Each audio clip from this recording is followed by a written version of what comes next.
The more people are playing tabletop role playing games, the healthier the industry and community, and the more resources for everyone. Everyone wins. So, how do we make them more accessible to everyone? Welcome to Gaining Advantage.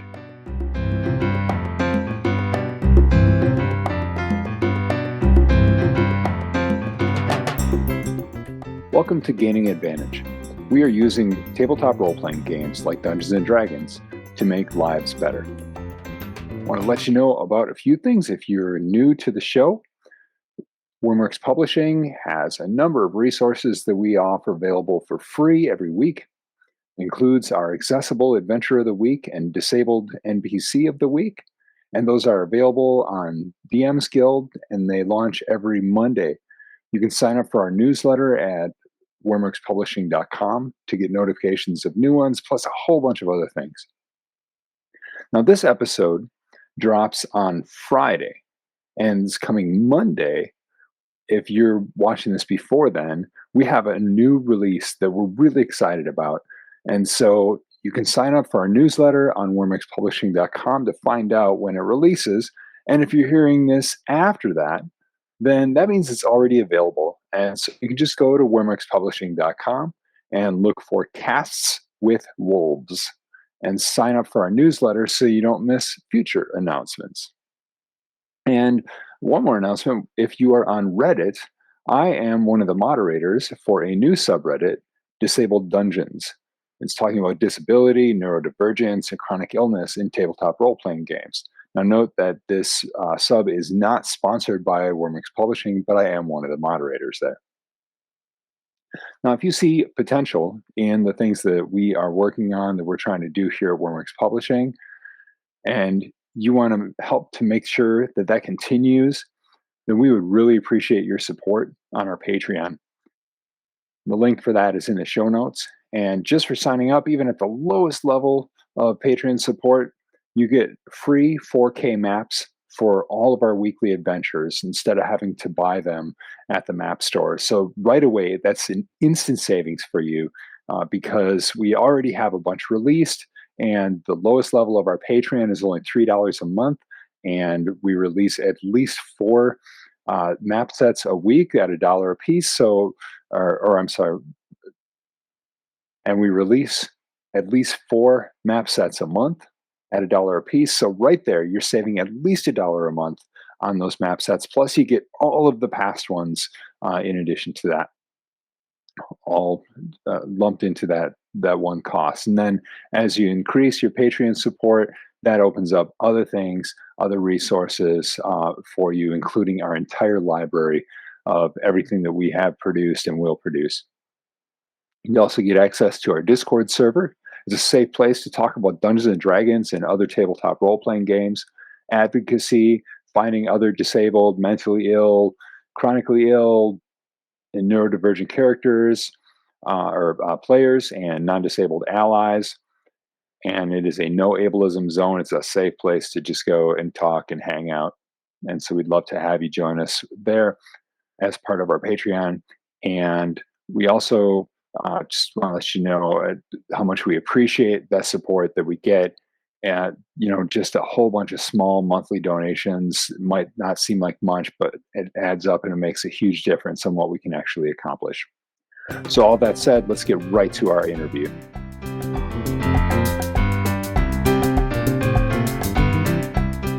Nearly 50 million people in the world are blind.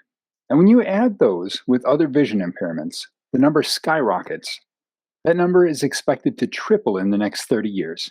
And I don't know about you, but I fully expect to be playing tabletop role-playing games in 30 years. And even if I'm not, which means I can't because otherwise I will be, I want as many people as possible to be able to join in on this great life-changing hobby.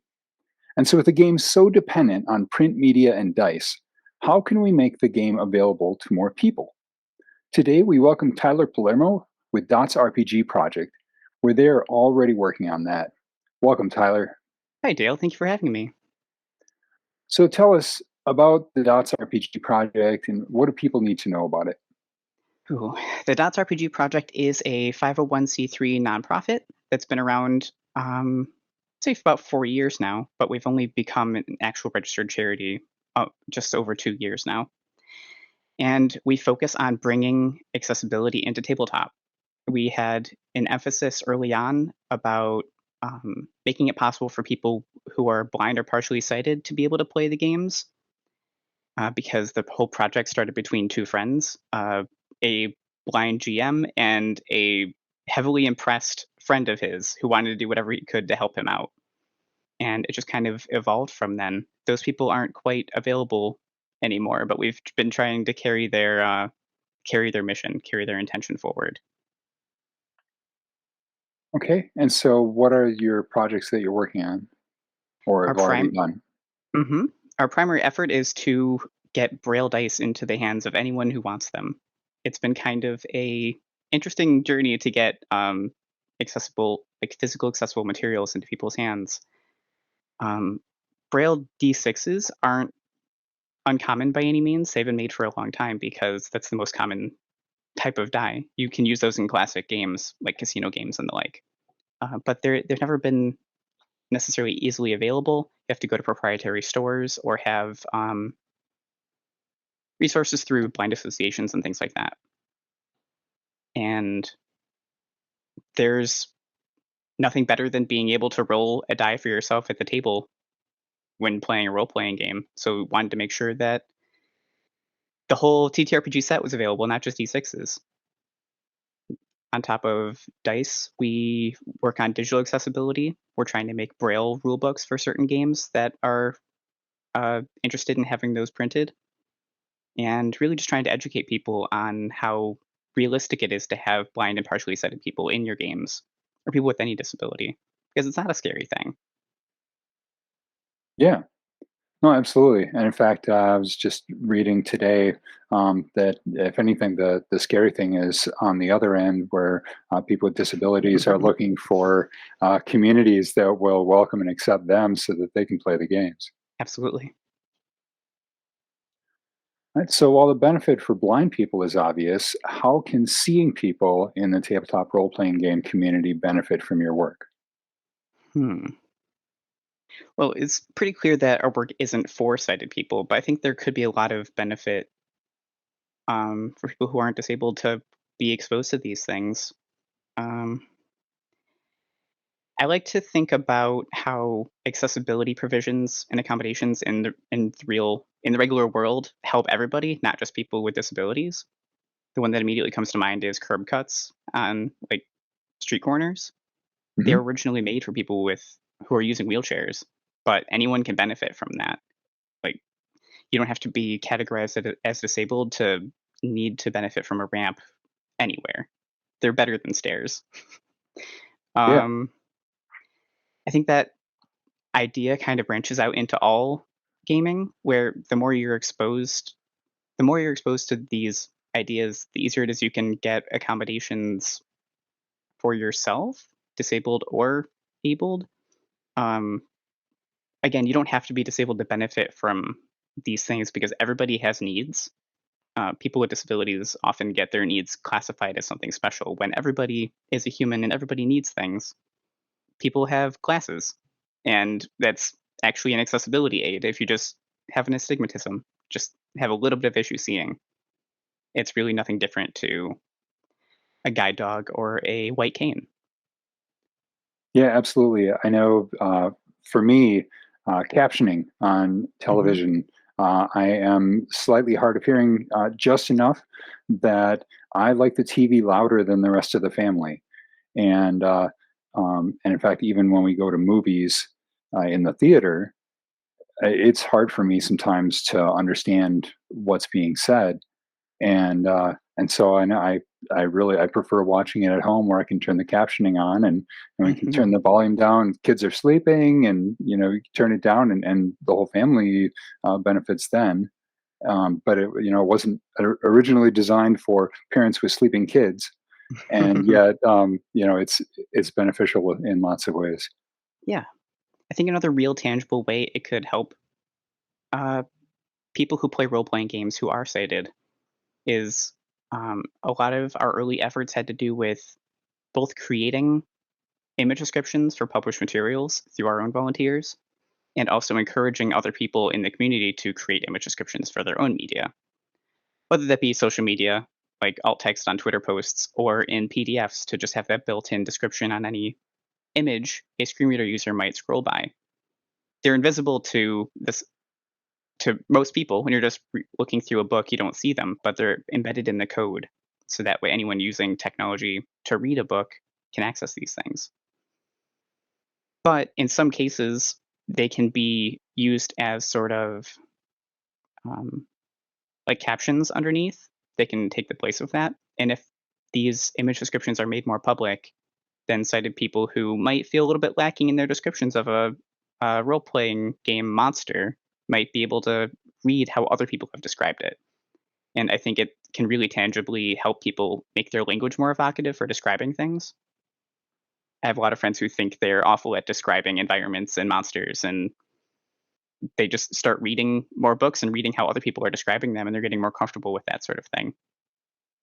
Yeah, absolutely. How do I describe this? Oh, I don't know. Read the alt text. Hmm. And It's a dragon, and it's really big. It makes is like a far cry from being able to describe the sheen on its scales and how big its horns are compared to its claws. I don't know what they look like, but I've heard beautiful descriptions of them. sure, absolutely. So, uh, how have you seen lives change because of your work? Hmm.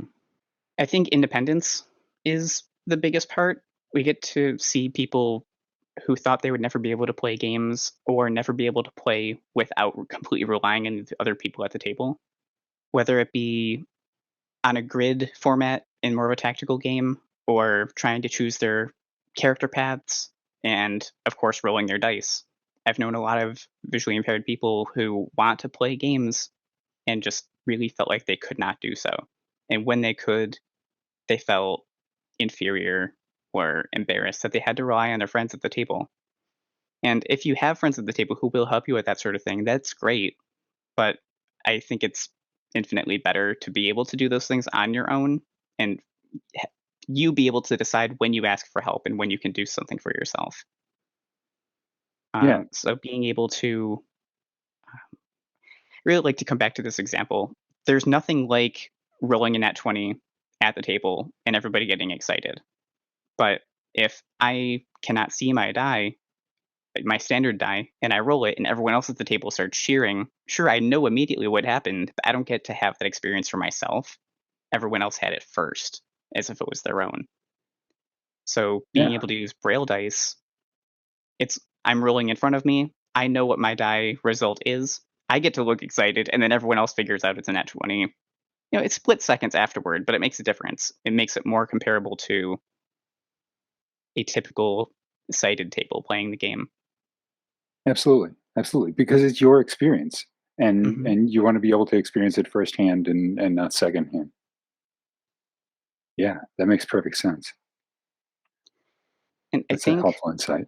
yeah, I think kind of as far as changing lives, I think there's been a real difference in access to community for people who are partially sighted and blind, more so than like access to community more than just tools. Because we're making a lot of tools for people and trying to get them as widespread as possible. But it's one thing for a person to have one set of braille dice, and it's another thing to know that there is a whole community of people online in forums on Twitter or Facebook, uh, Discord, different chat rooms that you can find other people with your same disability or specifically blindness that you can play with. I thought I was all alone when I first started getting into D&D 5 years ago. I did I did my due diligence. I tried really hard to find people the ways I knew how, but it really felt lonely because I couldn't find anyone else in my similar position.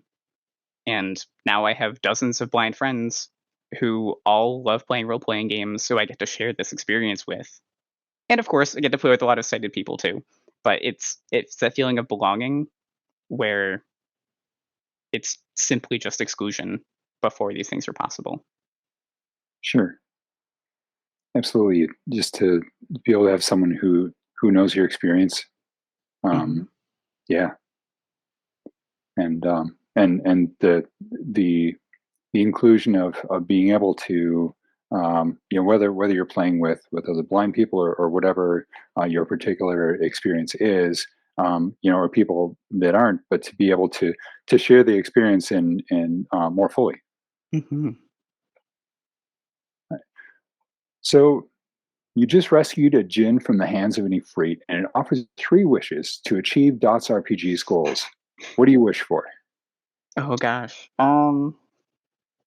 Well, I think it goes without saying that money would be great. We're a nonprofit, and that's a really difficult uh, s- place to be at when you're trying to fundraise for life-changing projects. We know gaming isn't necessarily a priority for acquiring funds for these things, but it's kind of expensive for us to accomplish some of our goals, like mass production of Braille dice, for example. We're working pretty hard at updating um, our models, the way we make our dice, and we'd like to be able to get them everywhere, like into stores, so people can just pick them up for themselves instead of having to rely on people 3D printing and donating sets, or the limited amount we can make ourselves and send out to the community. But other than money, we'd like to put ourselves out of business. It would be great if we didn't have to do this work anymore. All of us at Dots absolutely love accessibility and love helping people like fulfill their dreams and tell stories and be in communities and just have fun together. But it is work, and we wish it wasn't necessary. We all just kind of stepped up because we found at the time there was no one else doing this sort of thing. So it's filling a gap, so to speak. And we would love it if there was no gap there to begin with, and if it could close. Yeah, no, absolutely. I think there's so many people I know. I certainly echo that with the work that I'm doing. Hmm. So yeah, I think a third one could just be, it's a little silly, but like sighted people having more awareness. Maybe not sighted people in general, because that's a gradual process for everyone. We're doing our best as people and disabled people in a community to educate anyone who is genuinely curious to learn things and who cares about other people. But it would be nice if publishers of materials were able to take it upon themselves to do some learning and create accessible materials so we didn't have to ask for them all the time if it was just kind of already there. But in the yeah, meantime, we'll continue to educate people who need it. yeah, yeah. That's I see that so much, the need for just the accessibility. It's just not on people's radar. Hmm. Um, We so really can't fault anyone for not knowing what they haven't learned yet. Um, it's one thing if a publisher has been reminded about something over and over again and just continues not to provide those accommodations. But we know there's plenty of people who just don't know what alt text is, who don't know what tagging means, who don't know like the little nitty gritty things that we could, like the jargon that we did throw out. But once they know, they can start building on those skills. yeah, absolutely. It's funny you said that. I just said that earlier today to someone on Reddit. We can't know it until we've learned it. For sure. Uh, so, what one message would you like to give gamers who are blind or visually impaired? I think as tough as it is, being a squeaky wheel does make a difference. When I first got on Twitter, TTRPG Twitter years ago, I was annoying, and I'm proud of it because it helped me find the people to help me make change, the little bit of change that's happened in the last couple of years. The people who you need, the people who you want to make the change, like we just said, aren't going to know any better if they haven't been taught already. They need someone to inform them, and it definitely shouldn't be on us as disabled individuals to be the educators to force the change. But for those who are comfortable doing so, being a person to give a nudge on a contact form on a website or at a convention or just on Twitter, letting people know where they could do a little bit better. Again, being that squeaky wheel, it can be very rewarding if you have the energy to do so. So I'd encourage people to do that instead of and not instead of. If you're more inclined to sit back and just hope things are going to get better, they will slowly, but every little effort you can give definitely ripples out into bringing more change. Right. And then conversely, what one message would you like to give gamers who are not blind or visually impaired? Ooh. Um, I think it's just that we're just humans too. We're just humans. We're just people. We want to play games just like you do. And I guess like there's nothing to be afraid of. Everybody has needs. And people who are blind or partially sighted have different needs. But sighted people have them too. So when everyone's just working together, taking care of each other in any environment, especially at the table, we can just work together. It sounds kind of silly, but it's just very much at its core, just treat people like humans. Yeah, it seems simple and silly to say it, but so Mhm. often it's like, how many times do you hear um, maybe inexperienced DM or player or something? Oh well, there's this thing going on in my table with this other player or something, and I'm not sure what to do about it. The answer is always just talk to them. It's like, If you yeah, talk yeah, to your players. like it's just so obvious, and Mhm. yet sometimes you just need someone to tell you that.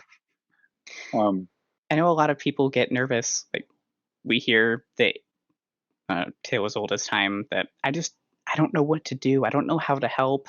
I don't want to come off as rude. I want to make sure I'm doing everything right and not offending them. And those are good instincts to have. But I guarantee that like the person who can't see is more stressed out and like doing their best to fit in than you are. Like it's more scary for them than it is for you. And again, communication can really smooth those things out if you just aren't afraid to be a tiny bit vulnerable and just have conversations about things. and I want to piggyback off of something you said before. Mhm. Um, sometimes there's a fear. You talk about uh, disabled people speaking up for themselves, being the squeaky wheel, and that. And I know sometimes as someone who's not disabled, uh, there's this sort of fear that who am I to try to speak out, um, and wanting to be an ally, Mhm. but afraid that you're going to say the wrong thing, or something like that. And so I think it's worth noting that you know what, it's good to be an ally, and Mhm. and yeah, disabled people can get pretty exhausted uh, trying to, it's the same stories over and over and over, Mhm. um, and or the times where you meet with disdain, and um, you don't even have the opportunity to explain, or or something like that, or there's no point because of whatever, and so when someone is willing to um, to say I got this, or to step Mhm. in when it's just not convenient for you to deal with it, or because you're exhausted or whatever, that Mhm. it's okay to do that. Yeah, I couldn't agree more. So any of the projects that you're working on now? Oh gosh. Our primary project right now is working on these braille dice. We love what we've been able to do with them so far, but through Dots's brief history, we kind of adopted an early concept from someone else that we were really trying to um, really highlight and like build around. But we realized that if we're going to get them into everybody's hands, like anybody who wants braille dice can have them and relatively cheap, we need to take some different steps. So we're doing everything we can to improve the design and figure out ways we can raise money to get them mass produced and in local game stores. And we don't want any money. Like we're a nonprofit. We're not trying to make any earnings off of this at all. The only reason we're making an effort to get this in such a, I guess, unique fashion is because we really care about quality. It's one Mhm. thing to have a braille die or a set of braille dice, but it's another thing to actually enjoy them, have them think they feel nice, have other people think they look nice, and literally just be of quality. So we care about the accessibility side of things, and also our team just loves dice. We want them to be pretty for anyone who enjoys them. Um, so it's taking a little bit of effort, but it will be very rewarding once we have that. Once they're starting to roll out. Literally. Um, Beyond that, a lot of yeah, our go ahead. I mean, that's a really good point. That when you talk about quality, I love that you have the 3D models available for Mhm, anyone to make their own. Um, and I have a 3D printer, mhm, but whether it's that or there's plenty of other dice uh, models freely mhm. available, and yet I have not printed any dice for myself because if I make them in my 3D printer, they will not be pretty. And Exactly. I'm definitely a the more dice the better sort of Mhm. person. But no, I want pretty dice, and so yeah, to have quality dice, it makes a difference. Yeah. We want people to have options. We don't wanna withhold it from anybody. So that's why we make sure anytime we've had a different model, we put it right up on our website. We want anybody to be able to go and access them however they can, whether that be at the game stores that like, friendly local game stores that we've sent sets of dice to in the past, before the pandemic, where people could actually go and just experience them for themselves, Hmm. or whether it be 3D printing, which is becoming more and more prevalent. But again, like it's kind of cost prohibitive or you have to know the right person. But if you're into that and you don't mind how they look, or if you have the ability to print at a high quality and paint them and things like that, I know a ton of people who have printed our dice and will paint them and send them out to people. And I think that's incredible because it takes some of the burden off of us to get them into more hands, but also people have options. Yeah, no, absolutely. It's always that it's better than nothing Hmm. at the and it's but it's not you you never want to have the attitude, or people have the attitude, well, you know you just be happy with what you have, Yes, we're not here for complacency. If we're going to be doing this, we want to make sure we're doing it right and doing the best we can. Absolutely. All right, so anything else you'd like to add? Oh, well, I guess just some more of our projects. We have a relatively small team, but with the volunteers that we do have, we're continuing to work on what we call our limner program, which is people who write image descriptions for pictures in digital versions of books that have been released by people in the community, usually larger publishers, but anyone who is trying to make their work more accessible can come to us. And if they don't have the ability to sit down and write image descriptions for themselves, we have a team that is interested in doing that for people. Our Braille books have kind of taken a back seat, but we'd love to keep exploring a possibility of getting those created. We know can we can't handle making them ourselves because Braille books are huge. They take up a lot of space and they take a lot of um, it's a long pipeline to create them. But it's definitely something we have ideas about for the future, and really just doing more education. We have a lot of individuals in our uh, myself and a handful of others in our team of volunteers who work on digital accessibility. Whenever anyone is interested to know if our sorry if their PDFs are accessible or if their websites are accessible, people want to know can blind and visually impaired folks play our games? And sometimes the answer is just no. You need to do a lot more work.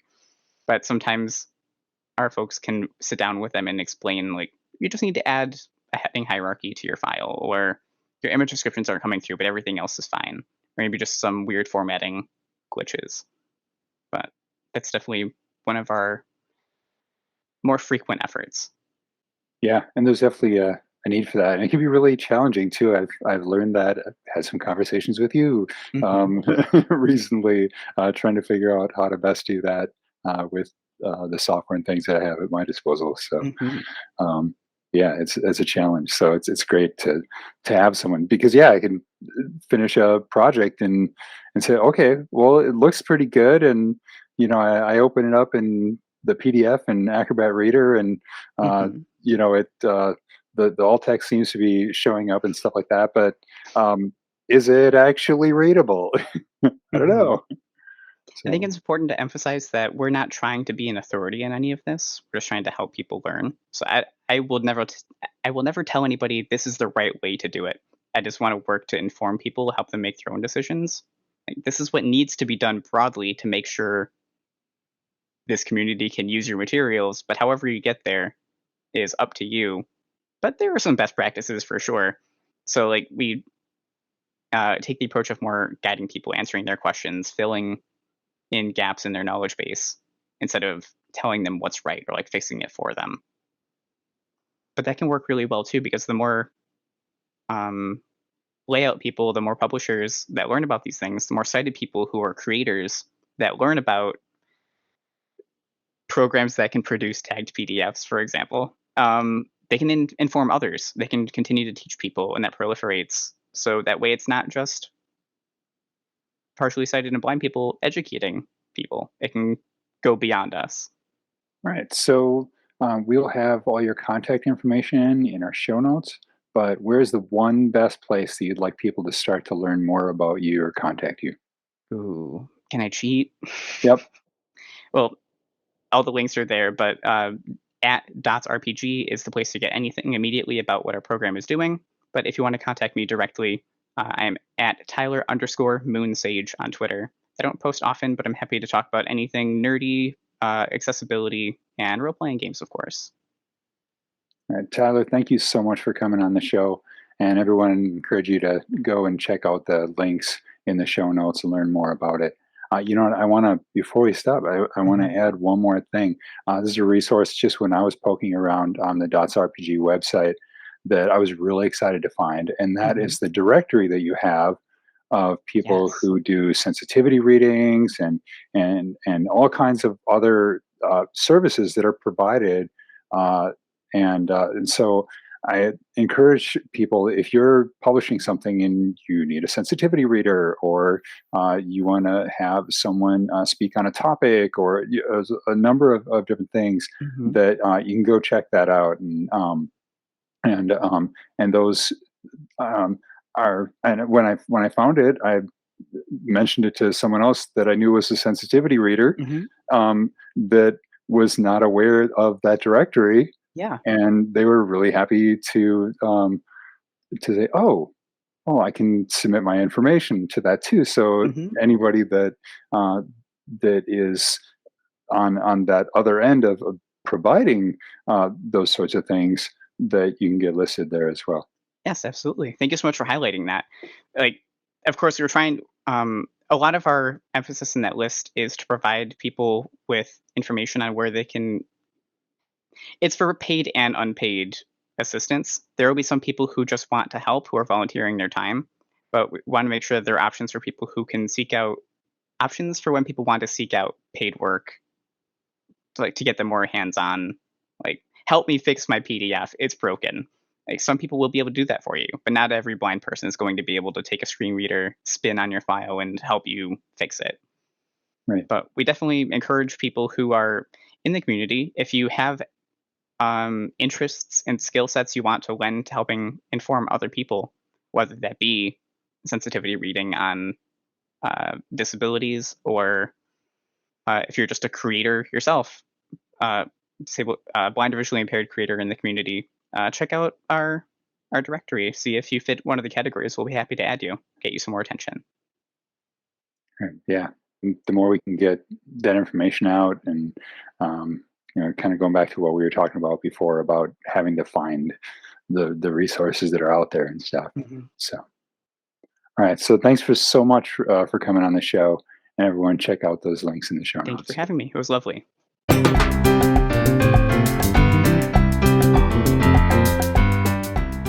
Before we begin the next section, here's a content trigger warning. We're going to be talking about spinal cord injury and traumatic brain injury. So if that's problematic for you, thank you so much for sticking with us and being part of the solution.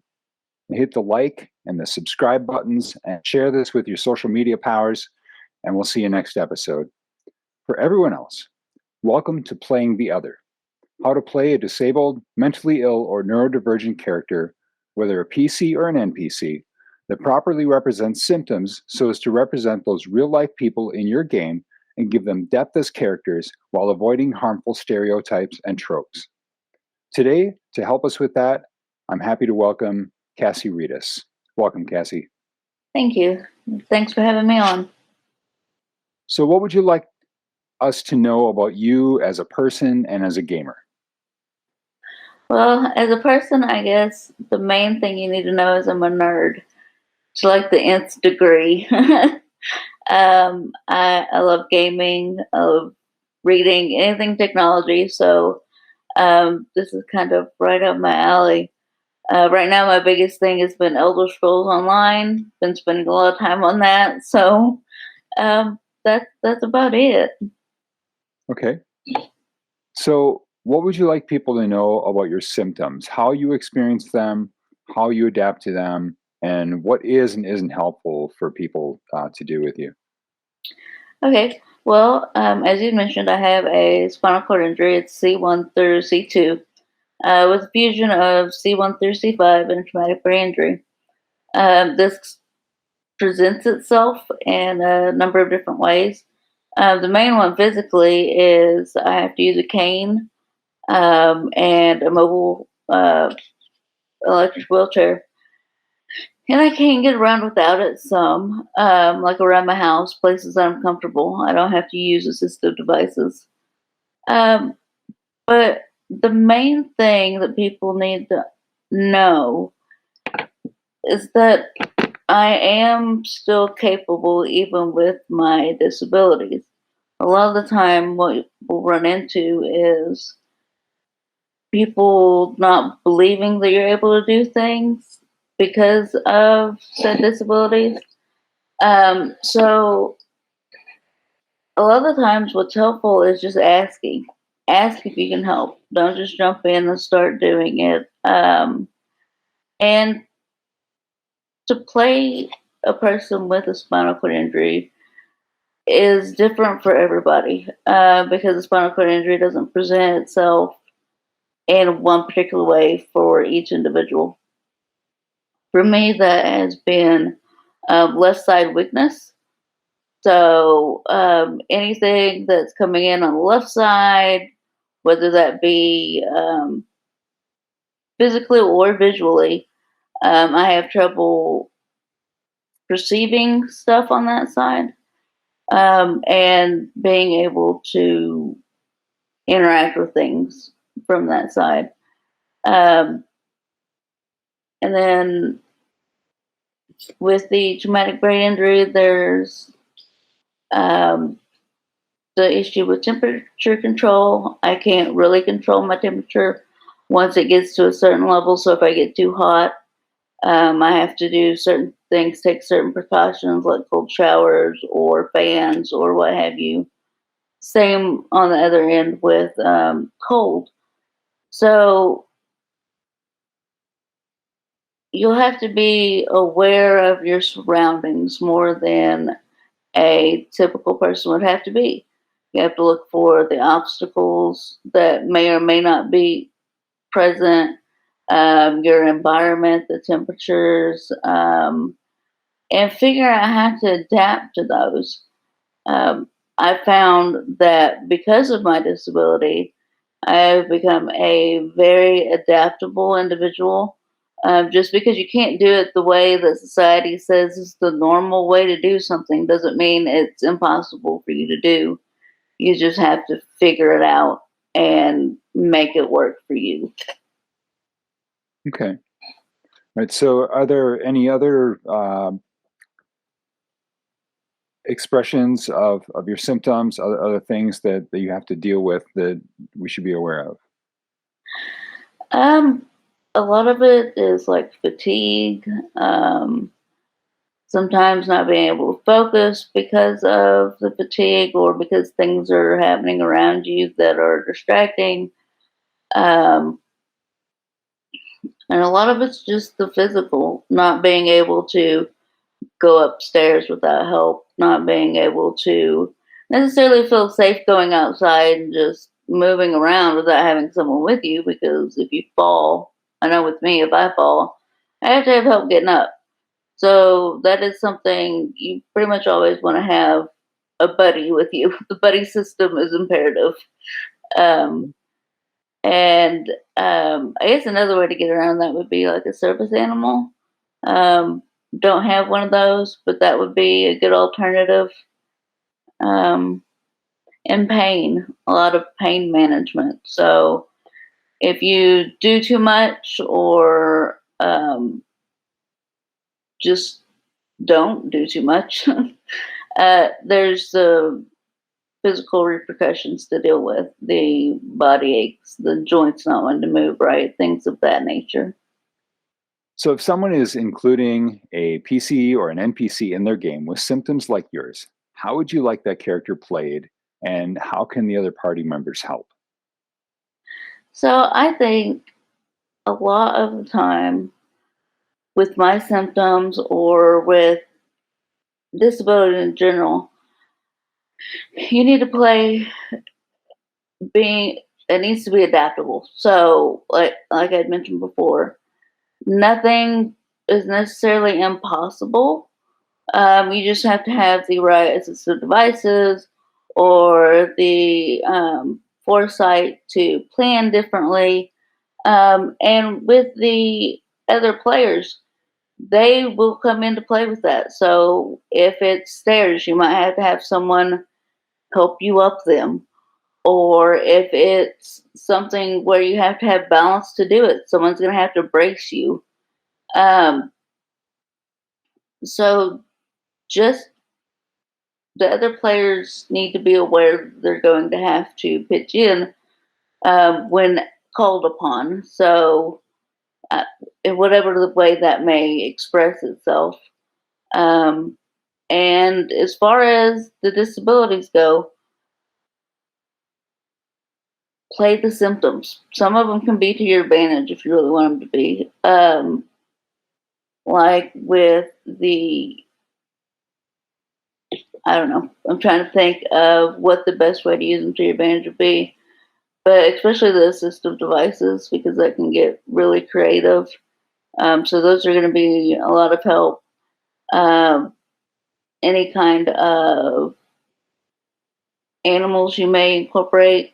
I know for me, my dogs are helpful, both with the depression and with just general uh, mood enhancer.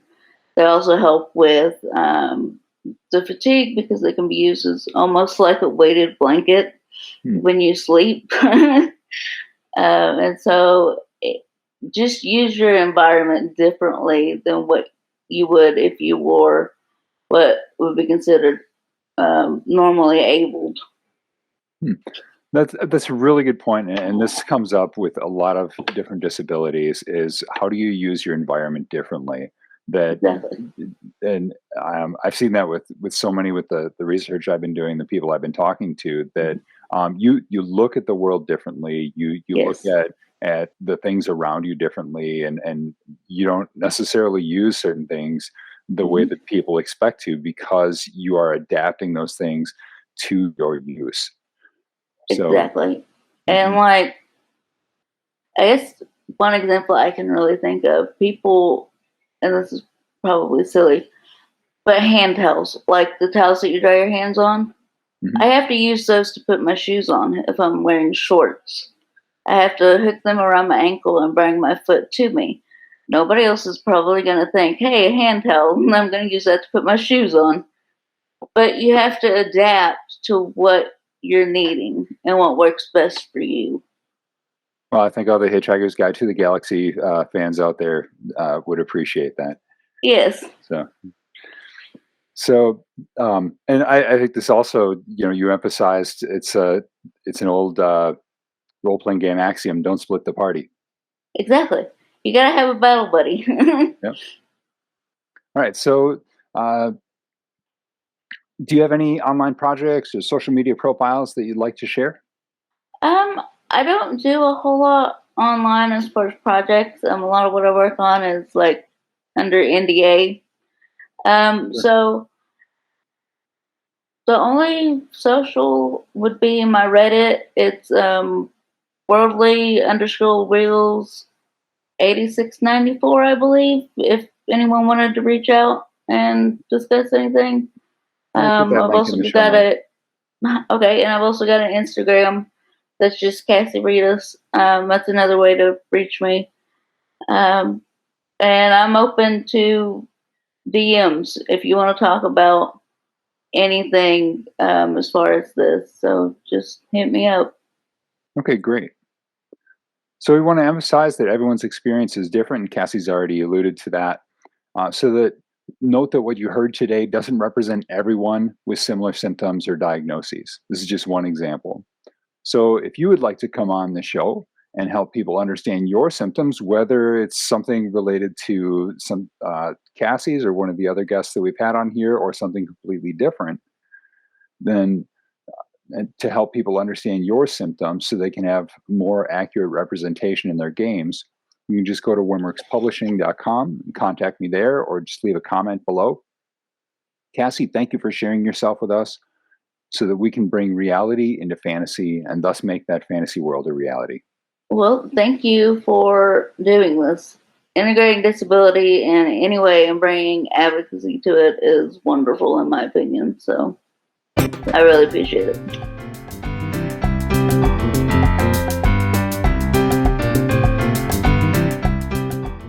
Hey, you're still here, and we appreciate that. That means you must care about making other people's lives better. And so please consider helping us to help you and others by supporting our Patreon. Again, that link is in the show notes. And if you see this being helpful, hit that like button. Wherever you're watching this or listening to it, if you're watching this on YouTube, there's that like button right below there. Just hit that thumb up. If you'd like to see more, subscribe either in YouTube or in wherever you are hearing this, your favorite podcatcher app or whatever you're using. If you know people that need to hear this, send them the link. And if you, like me, think that, wow, this is great, everyone needs to hear about this, then pass it on through your social media feeds. And so now I'd like to close with the question, what accessibility tools do you use to open your game to more people?